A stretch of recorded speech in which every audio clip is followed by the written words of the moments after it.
प्रधानमंत्री नरेंद्र मोदी जिन्हें black money इकट्ठा करने वाला कहते हैं, उन्हीं के परिवार की शादी में जाते हैं। पीएम को इसका जवाब देना चाहिए। ये बात डॉक्टर उदित राज शर्मा ने धर्मशाला में कही है।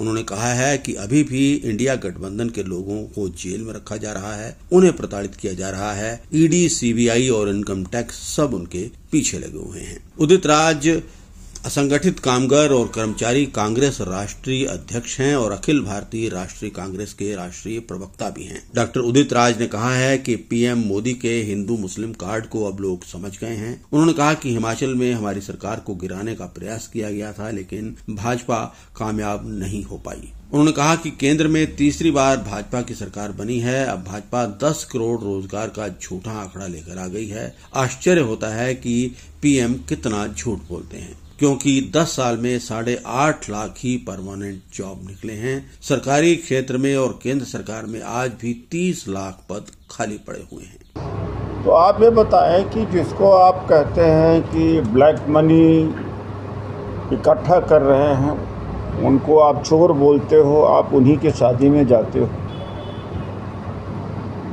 तो इसका जवाब मोदी जी दें। एक तो मोदी जी से ये जवाब मैं आज यहाँ से मांग रहा हूँ। वैसे दिल्ली में सुबह होता तो जवाब दे देता। वहाँ की एएनआई और पीटीआई सुबह आ जाती है। मैं रास्ते में था। और दूसरी बात कि क्या भगवान राम इनसे वास्तव में नाराज़ हो गए हैं? बद्रीनाथ में भी चुनाव हारे। अब ये 2 दिन पहले जो रिजल्ट आया है, और उसके पहले अयोध्या में हारे थे लोकसभा में, और चित्रकूट में भी हारे थे। ये सभी धार्मिक स्थल हैं। तो जो मोदी जी का हिंदू मुसलमान का कार्ड था, अब लोग समझ गए। हिमाचल में हमारी सरकार को गिराने की कोशिश किया, कामयाब नहीं हो पाए। षड्यंत्र खूब किया। और 2 दिन पहले रिजल्ट जो हिमाचल में आया, उसमें 2 सीट पर हमारी अच्छी जीत हुई है।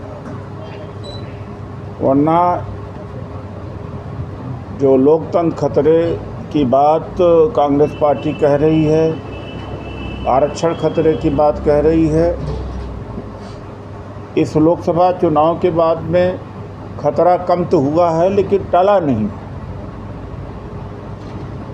अभी भी इंडिया गठबंधन के लोगों को जेल में रखा जा रहा है, प्रताड़ित किया जा रहा है। ईडी की नोटिस और सीबीआई, इनकम टैक्स सब पीछे लगे। और सौतेला व्यवहार विपक्ष की सरकार के साथ करना। पिछले वर्ष भयंकर प्राकृतिक आपदा हिमाचल प्रदेश में आई थी, लेकिन जो पैकेज मांगा गया वो पैकेज नहीं मिला। लेकिन हमारे मुख्यमंत्री ने विपरीत परिस्थितियों में सुखविंदर सिंह सुक्खू जी ने संभाला, और आज प्रदेश हमारा हिमाचल प्रदेश प्रगति के मार्ग पर है।